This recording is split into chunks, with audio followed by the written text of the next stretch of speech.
Viber. Pick up real news. Catch the latest and biggest stories. Search Radyo Pilipinas on Viber and hop in to our community. Paano nga ba mag-register para magkaroon ng schedule sa Bagong Pilipinas Presidential Action Center? Narito ang mga dapat gawin.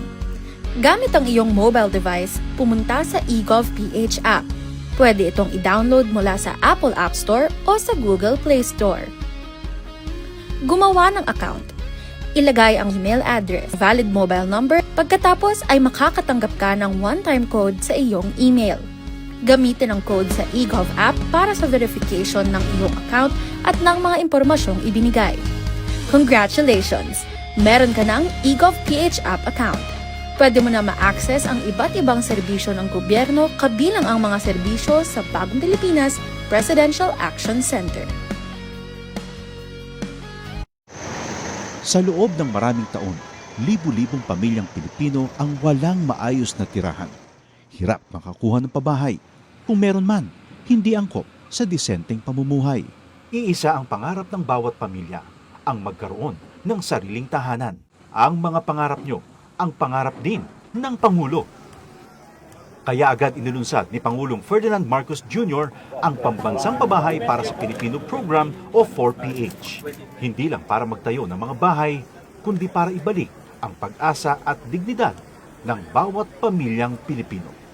Noong nakaraang linggo, binalikan ng Pangulo ang ilan sa mga housing projects sa Pampanga para tiyakin na ang bawat pamilya may tunay na pagkakataong magkaroon ng sariling tirahan at ang bawat tahanan, ligtas at dekalidad. Nakakatuwa makita mo na mas maginhawa at mas maganda ang buhay ng ating mga kababayan. Dagdag pa ni Secretary Jose Ramon Aliling ng Department of Human Settlements and Urban Development. Ngayon, lahat po ng modalities.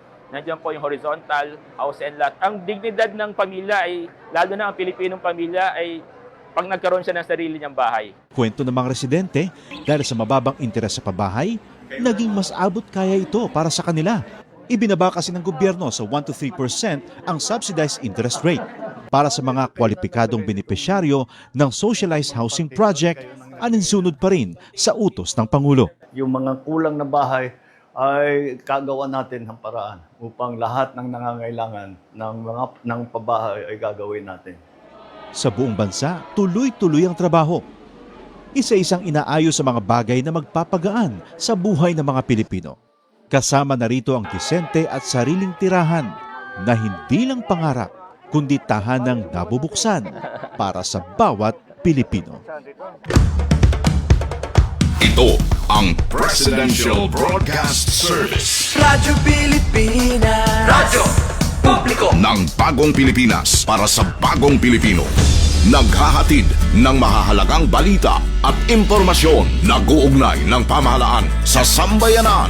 Tulay sa himpapawid ng serbisyo publiko. Radyo Pilipinas. Radyo Publiko. Ang boses ng Pangulo. Sa Mega Manila, 738. Radyo Pilipinas. Radyo Publiko.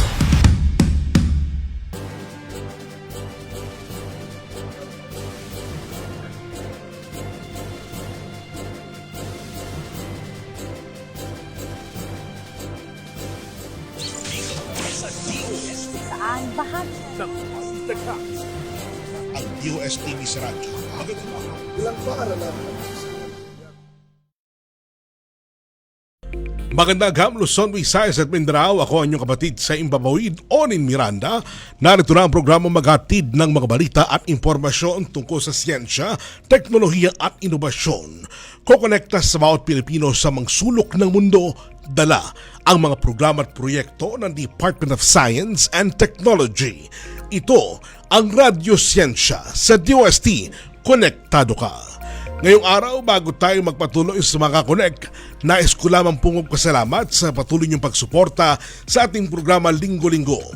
Ang inyong komento, suggestion at panonood ay isang malaking bagay para tayo sa DOST ay patuloy na naghatid ng agam, teknolohiya, inobasyon at impormasyon sa buong bansa. Maraming salamat po. Darito na ang ating agam niba for the week.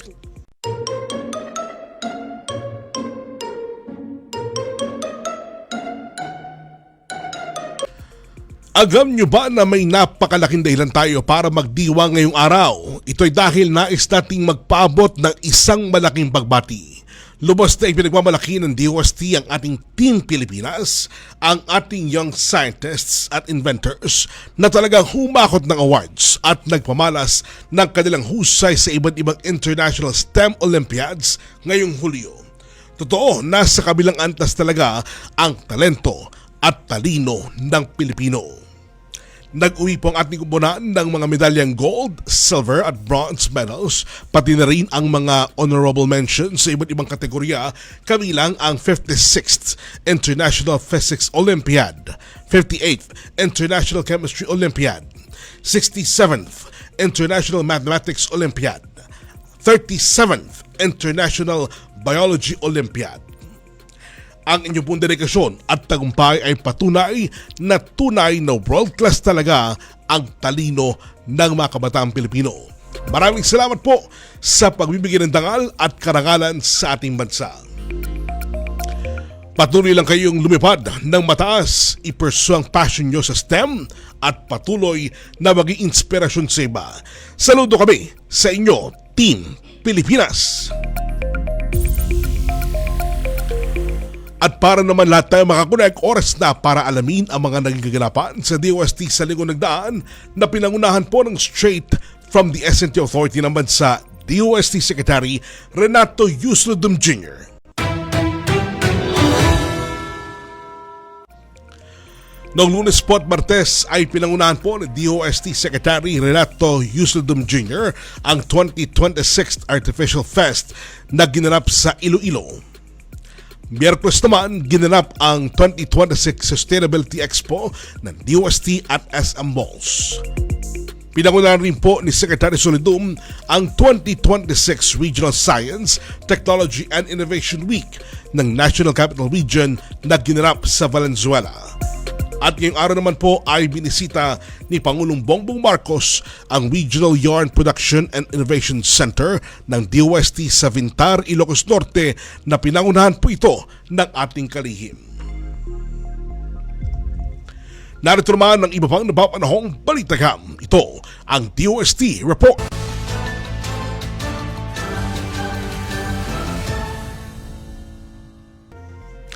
Aksyon para sa ligtas na komunidad, DOST FIVOX inilunsad ang unang Community Tsunami Alerting System sa Eastern Samar.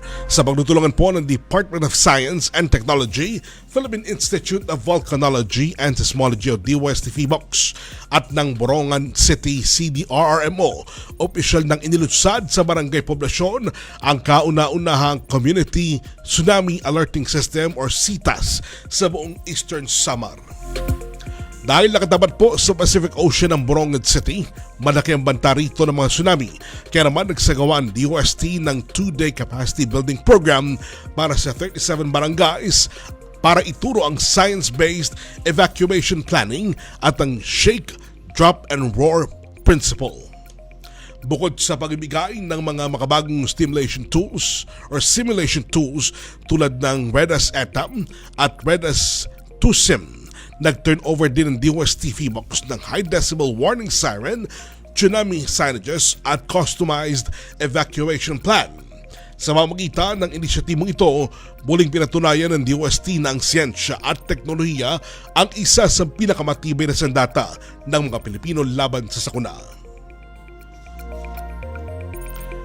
Sa iba pang balita, opisyal na nagsimula ang 2026 Regional Science, Technology and Innovation Week o RSTW-NCR 2026 nitong August 6, 2026 sa Valenzuela City. Sa makikipagtulungan ng Department of Science and Technology NCR at ng pamalang lungsod ng Valenzuela, binihisa ng agam at inobasyon ng lungsod Bitbit ang temang siyensya, teknolohiya at inobasyon, kabalikat sa maratag, maginhawa at panatag na kinabukasan. Tampok sa 3 araw na pagnatanghal hanggang August 8 ang mga modernong teknolohiyang gawang Pinoy mula sa panahon ng Hydromet Observing Network ng DOST Pag-asa at Virtual Halal VR Training Platform, simulation broadcasting ng DOST-TV hanggang sa mga interactive forums, youth competitions at nakamananabik na bazaar ng mga local MSMEs. Sa pamamagitan ng pagtitipong ito, muling pinatutunayan ng DOST na ang agham ay hindi lamang nakakulong sa mga laboratorio, kundi sa aktibong katuwang na direktang nararamdaman sa pang-araw-araw na buhay ng bawat pamilyang Pilipino. Patuloy po makikinig sa amin. Maaari kayo mag-connect ng inyong reaksyon, suhestyon o tanong sa ating Facebook Live sa Radyo Pilipinas at DOSTV Facebook page. Sa ating pong pagbabalik, ating kilalanin ang isang proyekto ng DOST katuwang ang Dipolog City District Jail o District Jail Male Dormitory na nagbibigay ng bagong bukas sa ating mga PDL. Tutok lang dahil magkabalik agad ang Radyo Siyensya sa DOST. Konektado ka. Mga kababayan, si Ding Dong po ito. Alam niyo bang mataas ang chance ang magkasunog pagkatapos ng malakas na lindol? Kaya naman pagligtas ng bumalik sa loob ng bahay o building, i-check agad ang mga kawad ng kuryente. Kung may nakitang sira, patayin ka agad ang main switch. At ang pinaka-importante, i-report ito sa otoridad. Huwag mo nang i-DIY yan, ha? Naku, baka mas malaking problema pa ang sumabog. Tandaan, i-check ang sira, patayin ang main switch, i-report sa otoridad. #panatag ang may alam.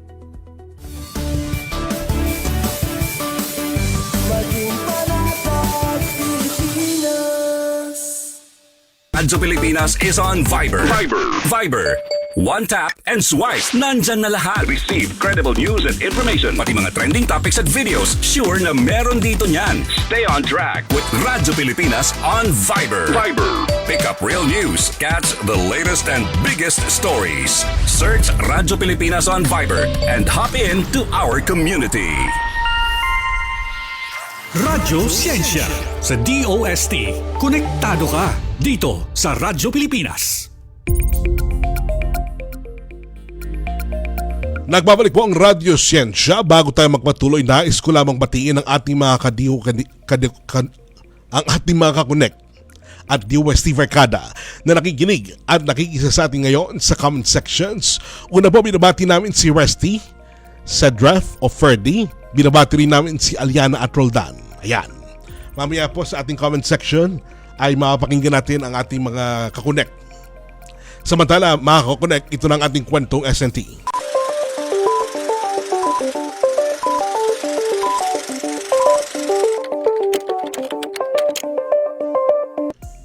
Agham nyo ba na sa bawat sulok ng ating lipunan, ang siyensya at teknolohiya may kakayahang magatid ng pag-asa even behind bars? Kaya naman sa araw na ito, ating tuklasin kung paanong ang mga modernong kagamitan at tamang kaalaman ay nagiging daan sa pagbabagong buhay ng ating mga persons deprived of liberty o PDL. Kaya naman ngayong araw, pag-uusapan natin ang proyekto nagbibigay ng kabuhayan sa ating mga PDL at yan ay ang DOST-9 CEST program na Project Baking Hope. At para talakayin yan, makakasama natin ang Welfare and Development Officer ng Dipolog City District Jail Male Dormitory na si JO3 Richard B. Samson. Magandang hapon, JO3 Samson.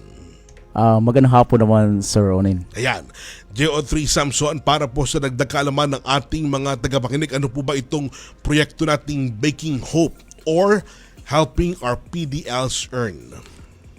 Para sa ating mga tagapakinig, ang Baking Hope Helping PDLs Earn assist program ng DOST is a livelihood and rehabilitation project ng Dipolog City District Jail Male Dormitory. This is a part of our development program ng BJMP na to provide opportunities to develop our PDLs, to equip our PDL with practical baking skills. So para po meron po silang income habang nasa loob ng piitan. Para paglabas nila, may magagamit po sila na talento para sa kanilang buhay. Tama po yan, sir. Pero ilan ba yung kung pwede lang malaman kung ilan ang ating mga nakakulong ngayon sa Dipolog City Jail? So far, sir, as of now, sir, meron po tayong 400 plus na mga PDL na nandyan sa atin sa Dipolog City. At lahat sila ay tinuturuan natin mag-bake.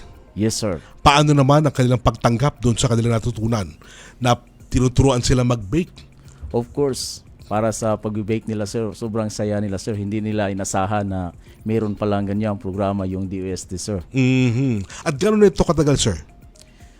Since nag-open po yung nakamit natin yung DOST project noong August 2024, so nagsimula yan 2025. So medyo almost 1 year na po natin na ginagawa. Yes, sir. Ayan.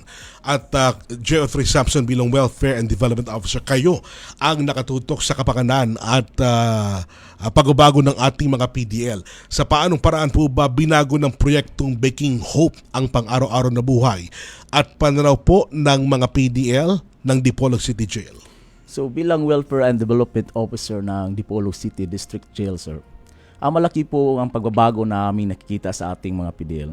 Una, yung mas productive sila, mas interesado, mas responsable, at naging sila, sir, mas motivated to learn.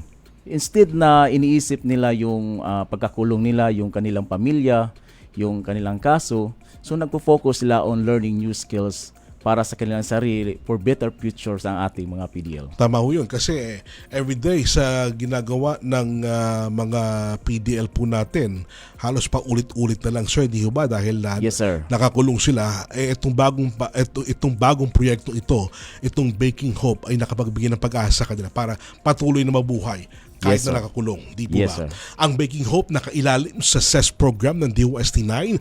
Paano po ba nagkatugma ang mission po ng BJMP na mag-rehabilitate at ang layunin po ng DOST na maghatid ng siyensya at teknolohiya sa komunidad?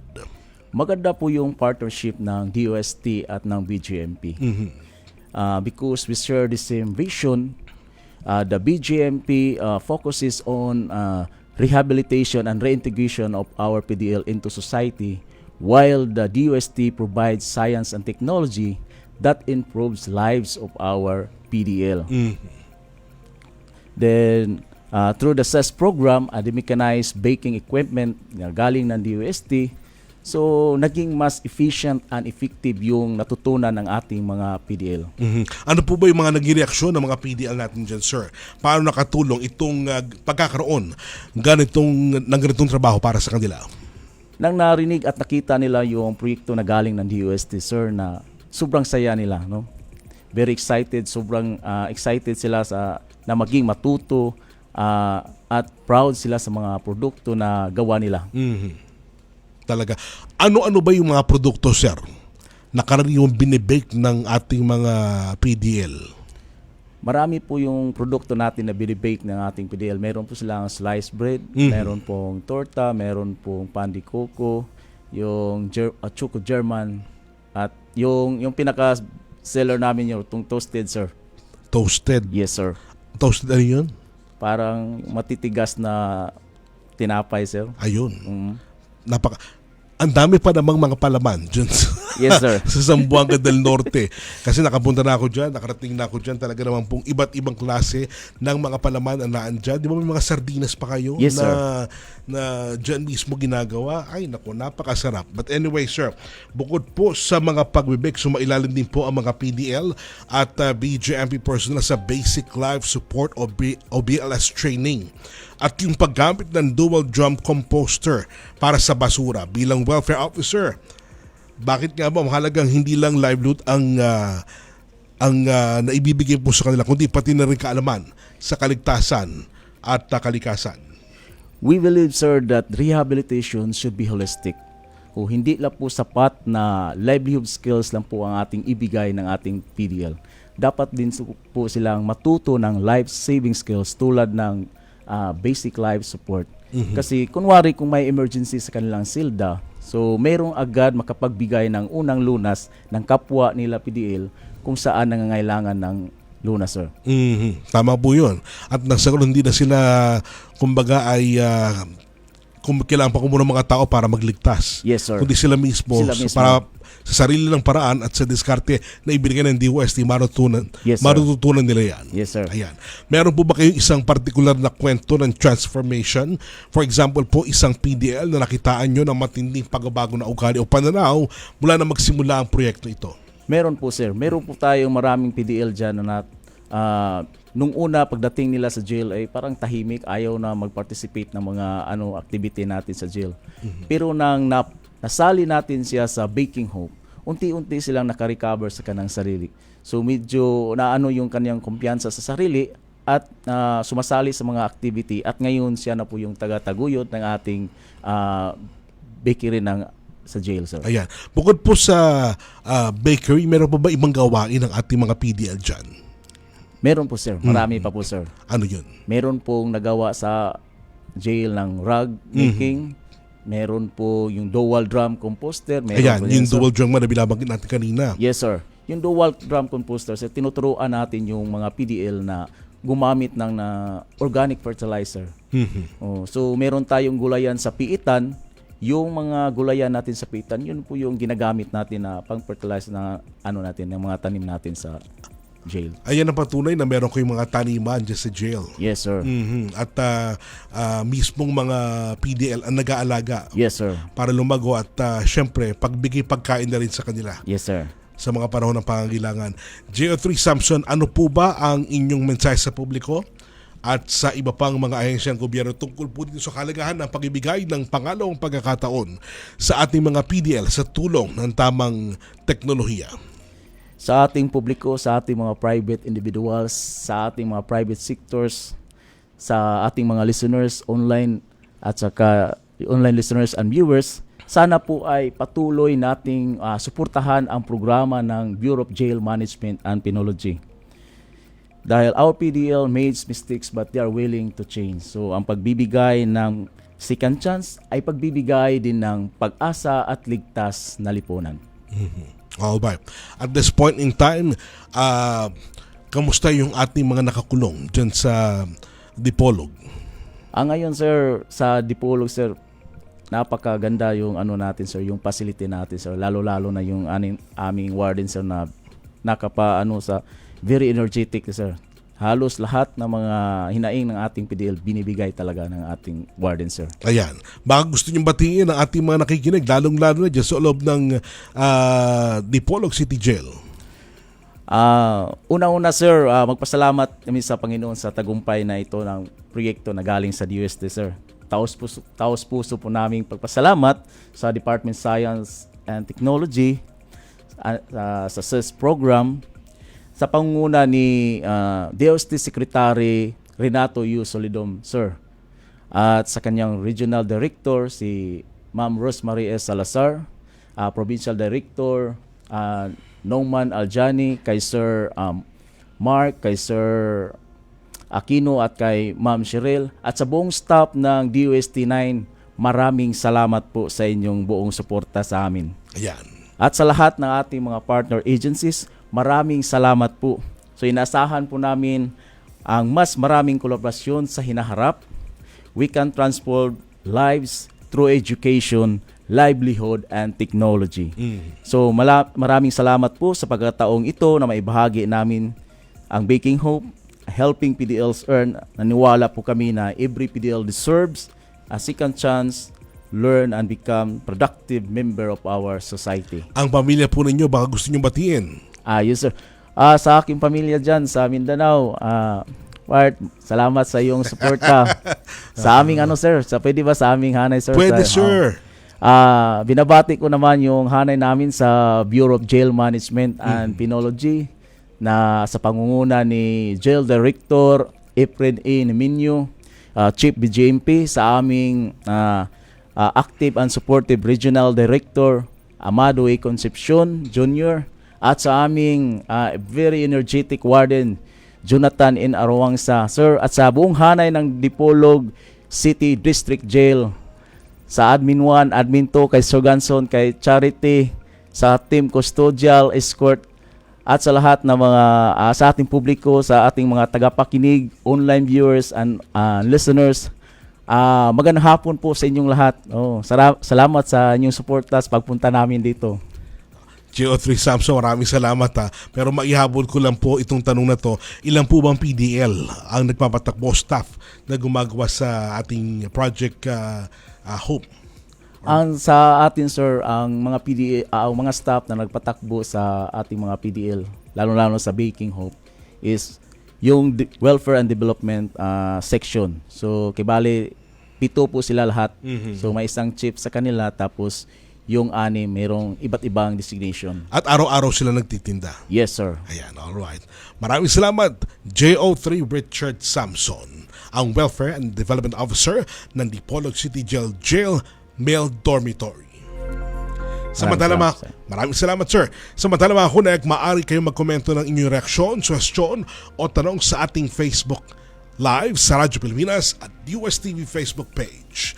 Sa ating pong pagbabalik, aalamin pa natin ang mga magagandang hatid ng proyektong Baking Hope. Tutok lang, magbabalik agad ang Radyo Siyensya sa DOST. Konektado ka. Good news! Ang inyong pinagkakatiwalaang Radyo Pilipinas nasa TV na. Oo, nasa TV na. Ang Radyo Pilipinas 738 AM ay live nang mapapanood sa Channel 3 ng ABS-CBN TV Plus at Channels 45 to 49 ng GMA Affordabox. Kaya may access ka na sa balitang totoo anytime, anywhere. Sa radyo, sa social media at TV. Radyo Pilipinas 738 AM. Time to celebrate kulturang Pinoy, tradisyon, musika, sining, literatura at iba pa. Anything and everything fun and Filipino. Ito ang Pinoy Kultura. Flight PR 1043, now boarding. Hey, that's us! Vacation, here we go! Always love flying the first and oldest commercial airline in Asia, our very own flag carrier, Philippine Airlines. Dreaming of love while cruising at high altitudes. Did you know this track was specifically made for Philippine Airlines back in the 70s? Composed by Jose Marichan and arranged by Ryan Cayabyab. Closer to heaven, we're 30,000 feet. Brings back good old memories, at the same time, creating new ones with a new generation. Oo, ang ganda pa naman ng kanta. Leave all your worries as we soar over the clouds. I don't know about you, but I always feel a sense of pride every time I see our flag carrier on airports or up flying high in the sky. They'll be shooting stars through time and space. Yan ang Pinoy Kultura because our culture is cool. Radyo Pilipinas is on Viber. Viber. One tap and swipe. Nandyan na lahat. Receive credible news and information. Pati mga trending topics at videos. Sure na meron dito niyan. Stay on track with Radyo Pilipinas on Viber. Pick up real news. Catch the latest and biggest stories. Search Radyo Pilipinas on Viber and hop in to our community. Discover, learn, and grow. Alamin ang mga alok na serbisyo mula sa gobyerno. Radyo Siyensya dito sa Radyo Pilipinas.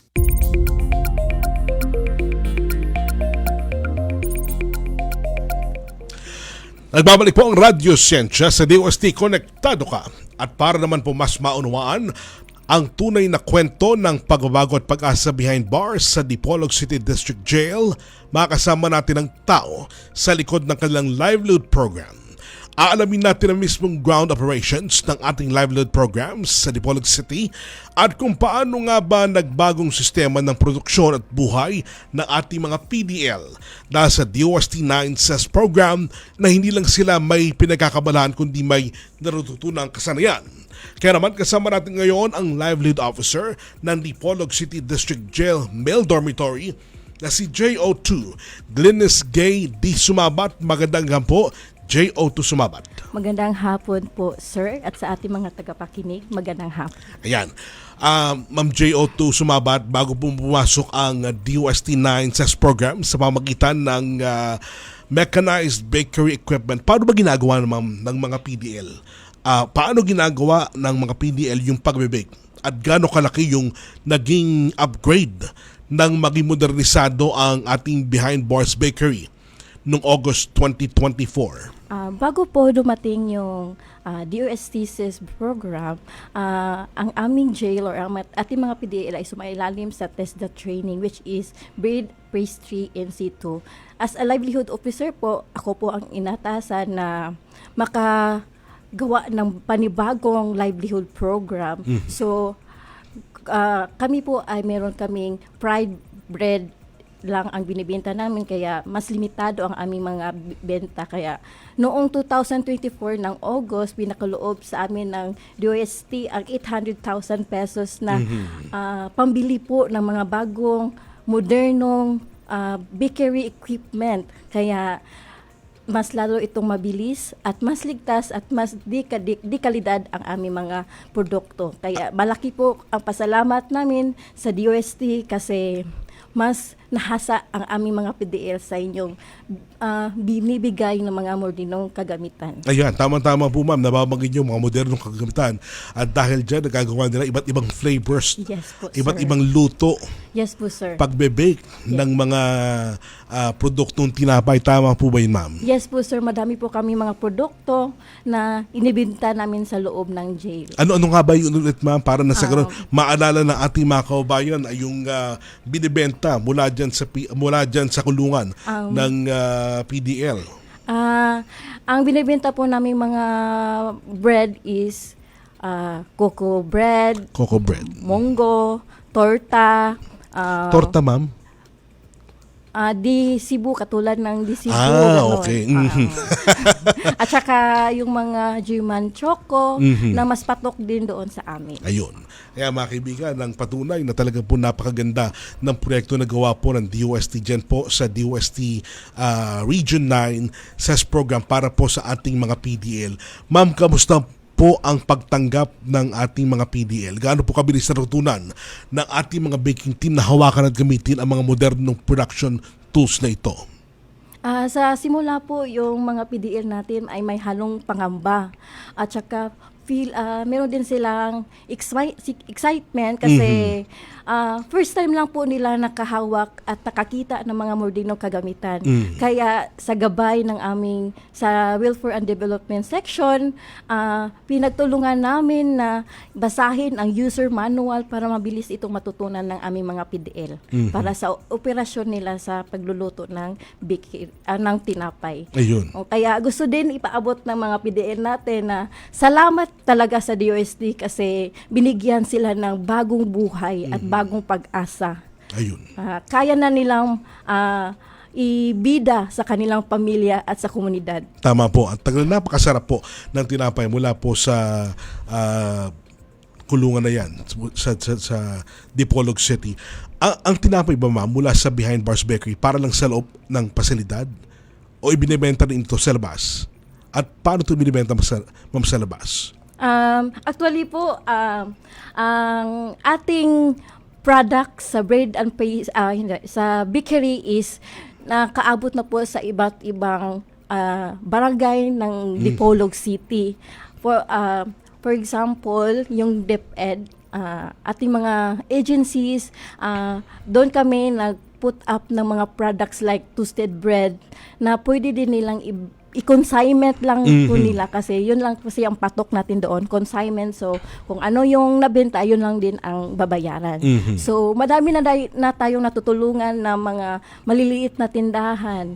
Kaya ito ay malaking suporta ng ating mga PDL kasi ang kanilang mga kinikita ay panggamit nilang pang personal at saka pangtulong din sa kanilang mga anak. For example, mag-visit doon sa piitan. So meron silang pabalon sa kanilang anak. So ganun po talaga ang sistema namin sa program ng livelihood. Makatulong tayo sa ating mga kliyente. Ma'am, meron na bang nakalaya mula nang ipatupad natin itong Baking Hope? Yes po, sir. Mayroon din tayong nakalaya na PDL at sa tulong din also ng DOLE. Siya yun kasi yung binigyan ko ng beneficiary na mabigyan ng tools ng bakery. So nakita ko na ginagamit niya yung tools at yung natutunan niya doon sa loob ng jail, which is yung pag-bake ng tinapay. So meron na siyang marangal na trabaho na maikasupport ng kanyang mga pamilya. Ilan na po ba yung ma'am nakalaya na yon? Sa duration po ng pagiging livelihood officer ko, tatlo po sila nakalaya. At mula nung makalaya sila ay ginamit na, natutunan Yes po, sa sir. pagbibig ng tinapay. Yes. Naku, Opo. napakaganda. So, mas effective ang ating programa sa DOST at sa BGMP. Tama po, ma'am. Ang BGMP, ma'am, naglaan din ng 100,000 pesos bilang counterpart funding sa proyektong ito. Saan po natin ginamit ang pondong ito para masigurong tuloy-tuloy at sustainable ang operasyon ng panaderya araw-araw? Malaki rin po ang aming pasalamat sa aming Regional Director, Jail Chief Superintendent Amado Concepcion sa kanyang support sa aming livelihood na bigay ng 100,000 para po sa fasilidad ng bakery, installation ng electric, watering installation at sa mga baking tools na kailangan upang tuloy-tuloy ang ating programa or livelihood sa loob ng jail. Alright. Napaka-interesting po ng setup niyo dahil bukod sa bakery, meron din kayong DOST ITDI dual drum composter na kanina po kinukwento ni Sir, na ginagamit din po sa paggawa ng pataba mula sa kitchen waste para sa inyong vegetable garden. Bilang livelihood officer, ma'am, paano po nagpapatibay ang dalawang programang ito, bakery at agriculture, para maging isang self-sustaining ecosystem ang Dipolog City Jail?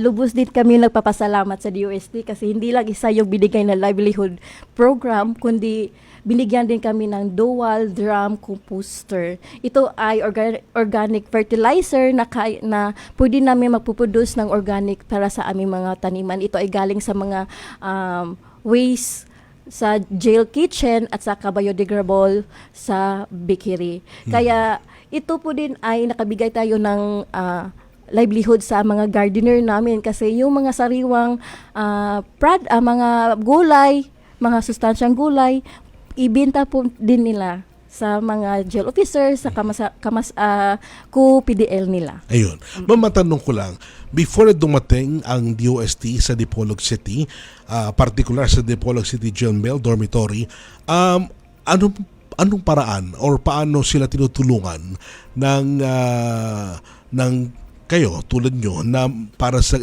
ganun ay mayroong silang ikinabubuhay o pinagkakabalahan bukod dyan sa pagbe-bake na yan? As a jail officer po, as a livelihood officer, ako yung pong inatasan nga gumagawa ng kahit anong mga livelihood products. Kaya, so, search talaga kung ano talaga ang mga resources na dapat nating ma-camp up, like upcycling materials. Ano yung mga proyektong yun, ma'am? Para na sa ganoon, magkaroon lang tayo na ideya kung paano talaga nakatulong ang DOST sa Dipolog City Jail.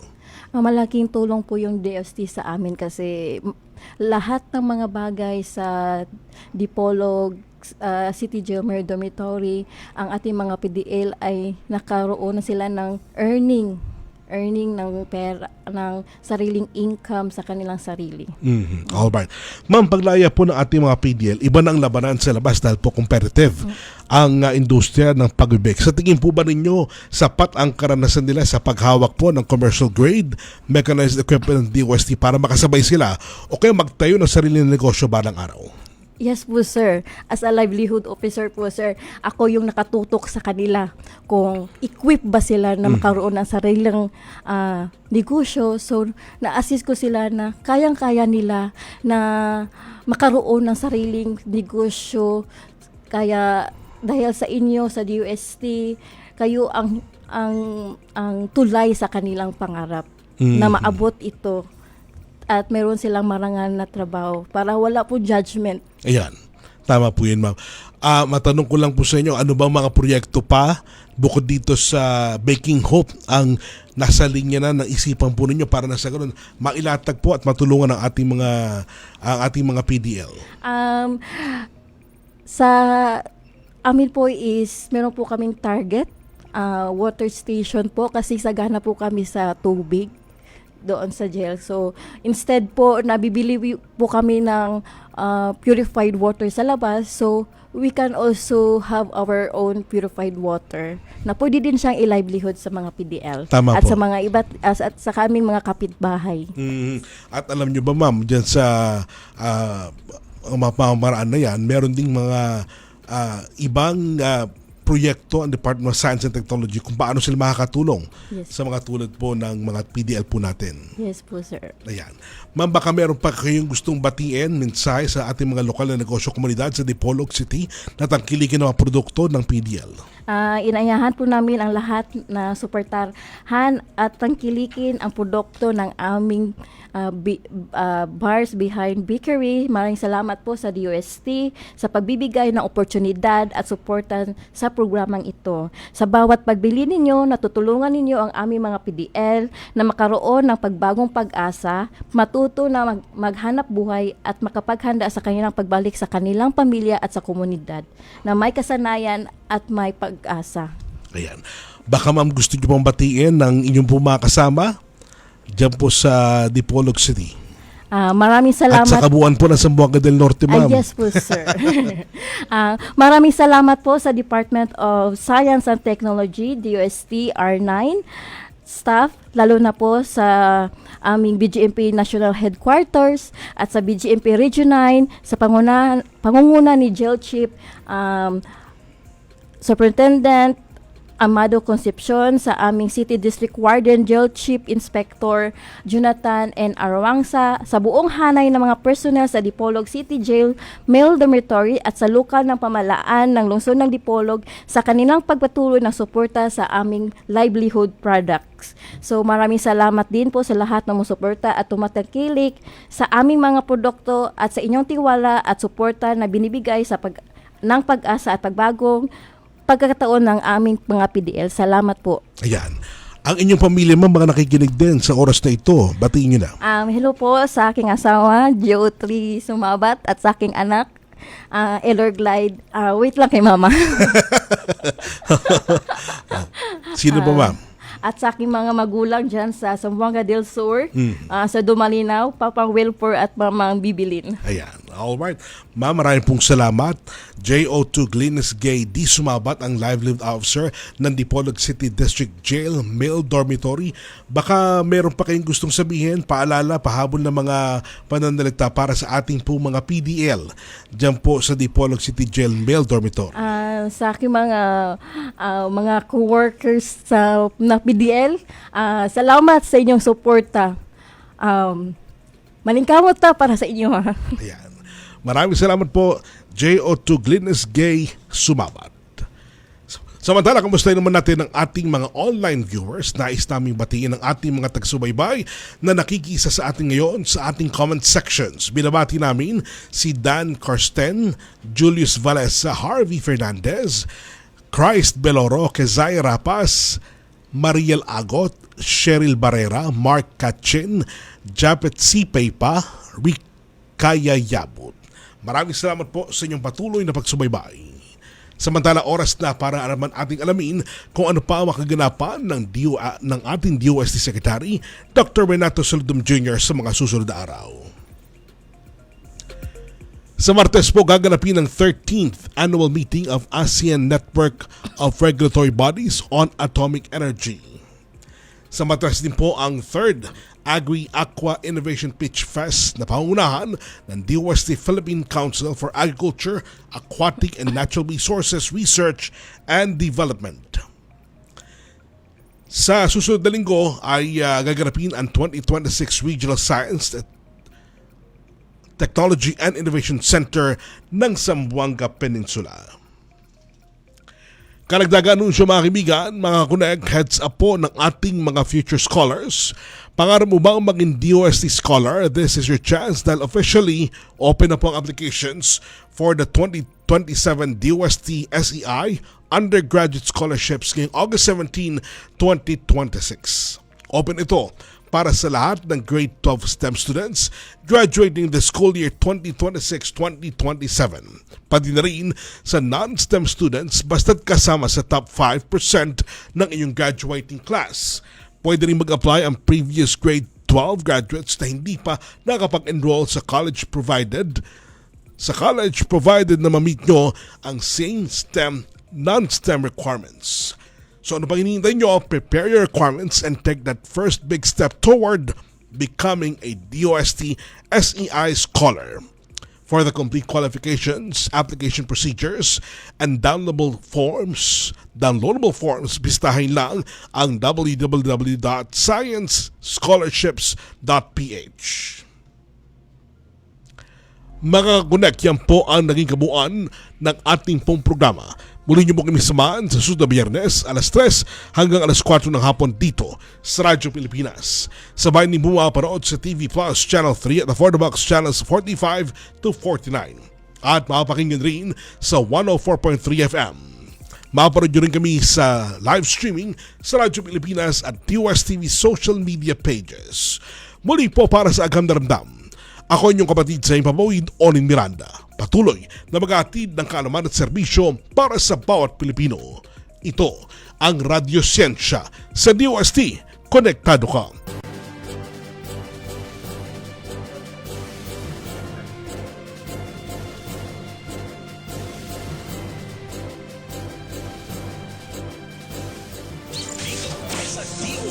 Saan bahagi ng Instagram. Ang DOSTV sa radyo. Magandang ilang pa ka na